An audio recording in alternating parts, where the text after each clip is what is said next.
ओम शांति। आज 20 मई 2022 की साकार मुरली। आज बाबा ने कहा, मीठे बच्चे, अपने इस जीवन को कौड़ी से हीरे जैसा बनाना है तो समय को सफल करो, अवगुणों को निकालो, खाने पीने सोने में समय बर्बाद मत करो। प्रश्न, मनुष्यों ने किस एक शब्द से सबको भगवान का रूप समझ लिया है? उत्तर, बाबा कहता, इस समय मैं बहुरूपी हूँ। ऐसे नहीं, यहाँ जब मुरली चलाता तो परमधाम खाली हो जाता है। मुझे तो इस समय बहुत काम करने पड़ते हैं, बहुत सर्विस चलती है, बच्चों को भक्तों को साक्षात्कार कराना पड़ता है। इस समय मैं बहुरूपी हूँ। इसी एक शब्द से मनुष्यों ने कहा है यह सब भगवान के रूप है। दूसरा प्रश्न, बाप की किस सीमत को पालन करने वाले बच्चे सपूत हैं? उत्तर, बाबा कहते, बच्चे कभी भी डिस सर्विस ना करो। टाइम बहुत वैल्यूबल है, इसे सोने में न गंवाओ। कम से कम 8 घंटा मेरे खातिर दो। ये सीमत पालन करने वाले सपूत हैं। गीत है, तूने रात गंवाई सो के। ओम शांति। बच्चों को बाप समझा रहे हैं। बच्चे जानते हैं हम सब बच्चे हैं बाप के। हमारे शरीर का बाप तो है ही शारीरिक, लेकिन आत्मा जो अशरीरी है उसका बाप भी अशरीरी है। बाप ने समझाया है बेहद के बाप से बेहद सुख का वर्षा मिलता है। अभी शुरू होता है जो त्रेता अंत तक चलता है। तुम अभी पुरुषार्थ कर रहे हो, भविष्य 21 जन्मों की प्रारब्ध लिए, फिर बाद में हद का शुरू होता है, बेहद का पूरा हो जाता है। यह गुह्य बात है ना। जानते हैं आधा कल्प हम हद के बाप से वर्षा लेते और बेहद के बाप को याद करते आए हैं। आत्मा के संबंध में सभी ब्रदर्स हैं, वह है बाप। कहते भी हैं हम आत्माएं भाई भाई हैं। फिर जब मनुष्य सृष्टि की रचना रची जाती है तो भाई बहन हो जाते हैं। यह नई रचना है ना। पीछे फिर परिवार बढ़ता है, काका चाचा मामा सब पीछे होते हैं। इस समय बाप रचना रच रहे हैं। बच्चे और बच्चियां हैं, दूसरा कोई संबंध नहीं है। अब तुम जीते जी भाई बहन बन जाते हो, दूसरे कोई संबंध से ताल्लुक नहीं है। अभी तुमको नया जन्म मिल गया है। जानते हो हम अभी ईश्वरीय संतान हैं। शिव बंसी ब्रह्मा कुमार कुमारियां हैं। ब्रह्मा कुमार कुमारियां का और कोई संबंध नहीं। इस समय सारी दुनिया पतित है, इनको पावन बनाना पड़े। कहते हैं बाबा हम आपके हैं। बाप कहते हैं बच्चे भविष्य के लिए पुरुषार्थ करके अपना जीवन हीरे जैसा बनाना है। सारा दिन सिर्फ खाना पीना, रात को सोना और बाप को याद न करना, इससे कोई हीरे जैसा जन्म नहीं मिलेगा। बाप कहते हैं शरीर निर्वाह अर्थ कर्म करते, गृहस्थ व्यवहार में रहते कमल फूल समान बनना है। समझते हैं हम कौड़ी से हीरे जैसा अर्थात मनुष्य देवता बन रहे हैं। मनुष्यों में तो बहुत अवगुण हैं, देवताओं में गुण होते हैं। तब तो मनुष्य देवताओं के आगे जाकर अपने अवगुण बताते हैं ना। आप सर्वगुण संपन्न, हम पापी नीच हैं। अब बाप कहते हैं अपने से आसुरी गुणों को निकाल ईश्वरीय दैवी गुण धारण करने हैं। बाप तो है निराकार, मनुष्य सृष्टि का बीज रूप। वह सत्य है, चैतन्य है, ज्ञान का सागर है। यह ज्ञान तो बुद्धि में बैठा हुआ है ना। यह है नया ज्ञान। कोई वेद शास्त्रों में यह ज्ञान नहीं है। अभी जो तुम सुनते हो यह फिर प्राय लोप हो जाएगा। अभी तुम जानते हो हम आसुरी गुण वाले मनुष्य से दैवी गुण धारण कर बाप द्वारा देवता बन रहे हैं। पापों का बोझा जो सिर पर है वह बाप की याद से हम भस्म करते हैं।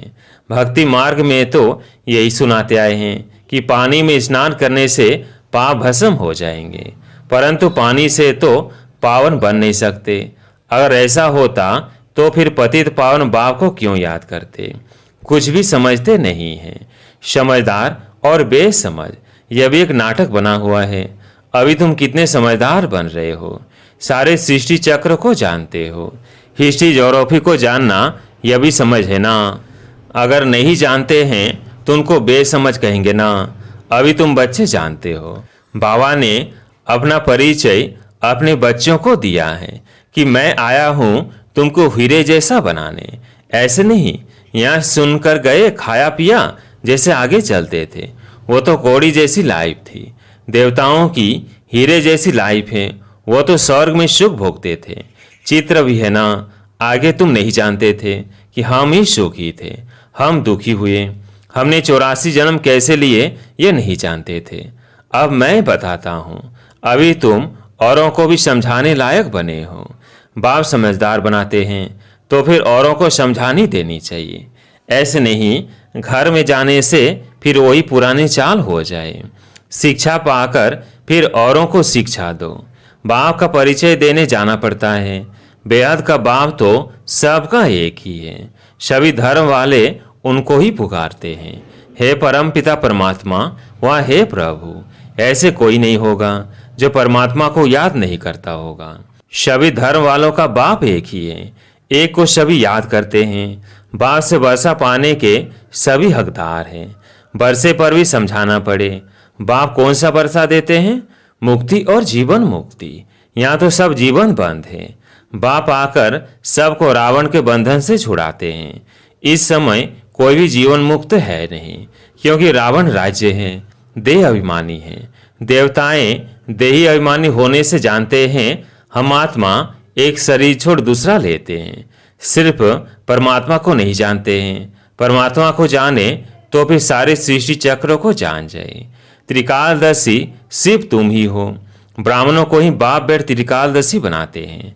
जब देवताएं भी त्रिकालदर्शी नहीं तो उनकी जो वंशावली आती है उनमें भी यह ज्ञान नहीं रहता, तो फिर दूसरों में यह कहाँ से आएगा? देने वाला भी एक ही है। यह सहज राजयोग की नॉलेज और कोई को हो नहीं सकती। देवी देवता धर्म का शास्त्र भी तो होना चाहिए, तो ड्रामानुसार उन्हों को फिर शास्त्र बनाने पड़ते हैं। गीता भागवत आदि सब ऐसे ही फिर बनेंगे। ग्रंथ भी ऐसे बनेंगे। अभी ग्रंथ कितना बड़ा हो गया है, नहीं तो इतना छोटा था, हाथ से लिखा हुआ था, फिर वृद्धि में लाया है। यह भी ऐसे हैं। इनका अगर ग्रंथ बैठ बनाओ तो बहुत बड़ा हो जाए, परंतु फिर उनको शॉर्ट किया जाता है।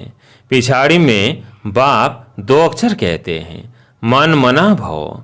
मैं तुमको सब वेदों शास्त्रों का सार समझाता हूँ, तो जरूर नाम तो लेना पड़ेगा ना। फलाने शास्त्रों में यह है, वो कोई धर्म का शास्त्र नहीं। भारत का धर्म एक ही है। बाकी वो किस धर्म के शास्त्र है कब सिद्ध नहीं कर सकते। भारत का शास्त्र है ही एक गीता।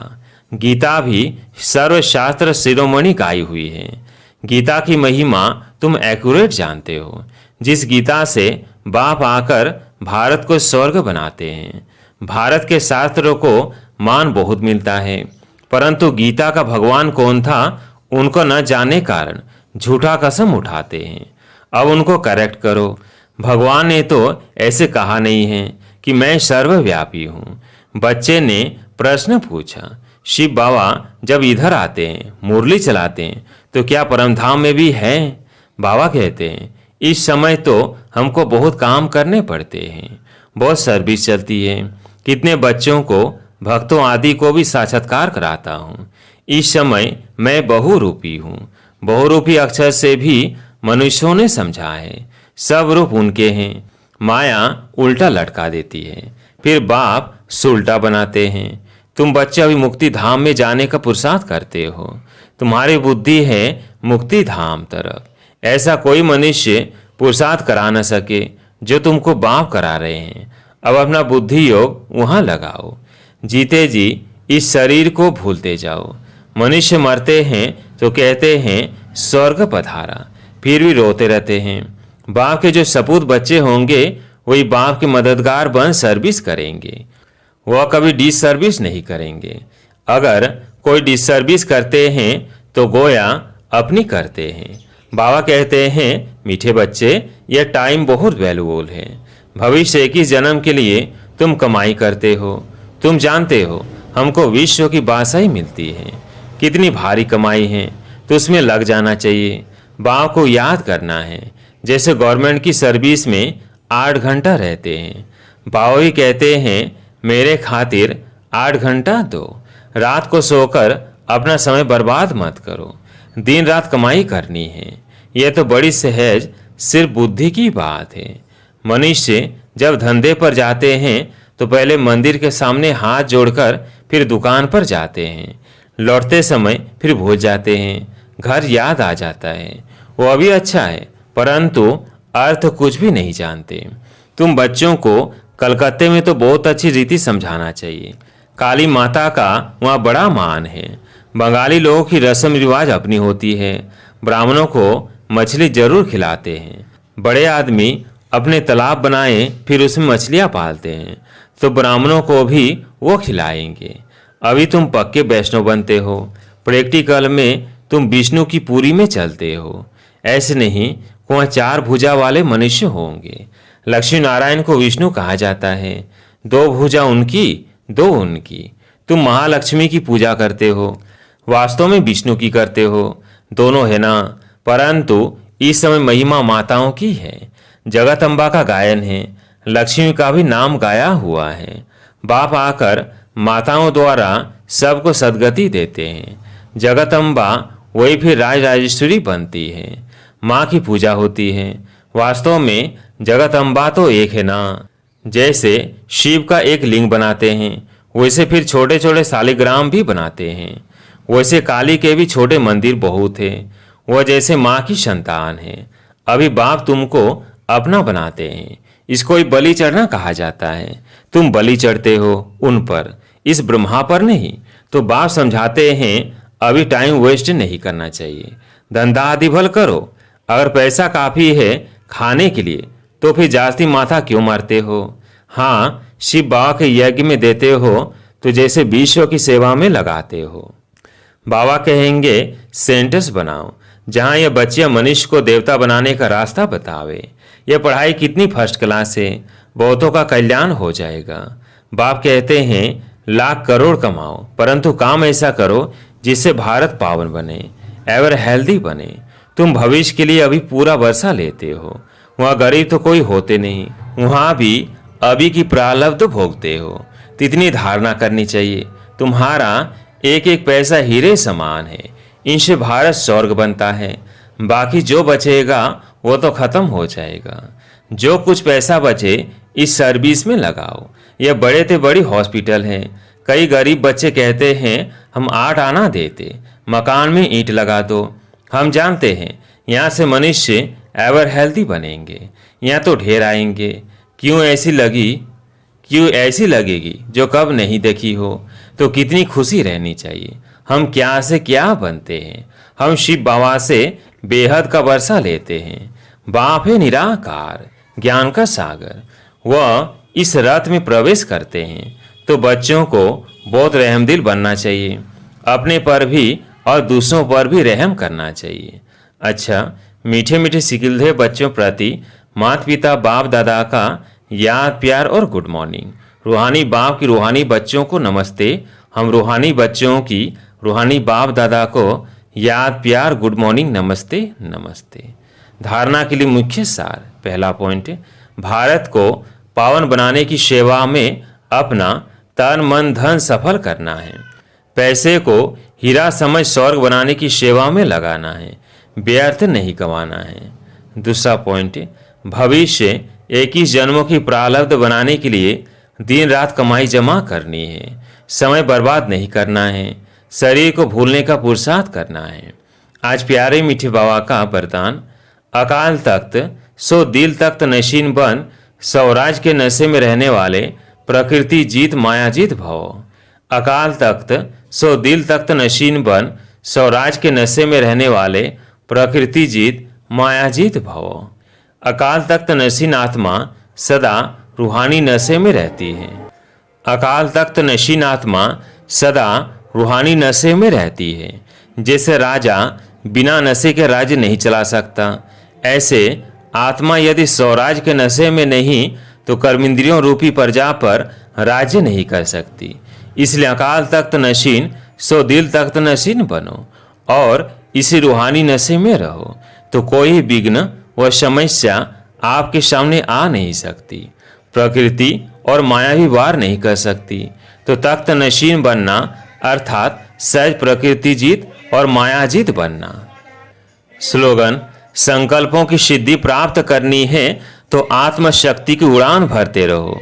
संकल्पों की सिद्धि प्राप्त करनी है तो आत्मशक्ति की उड़ान भरते रहो। अच्छा, ओम शांति।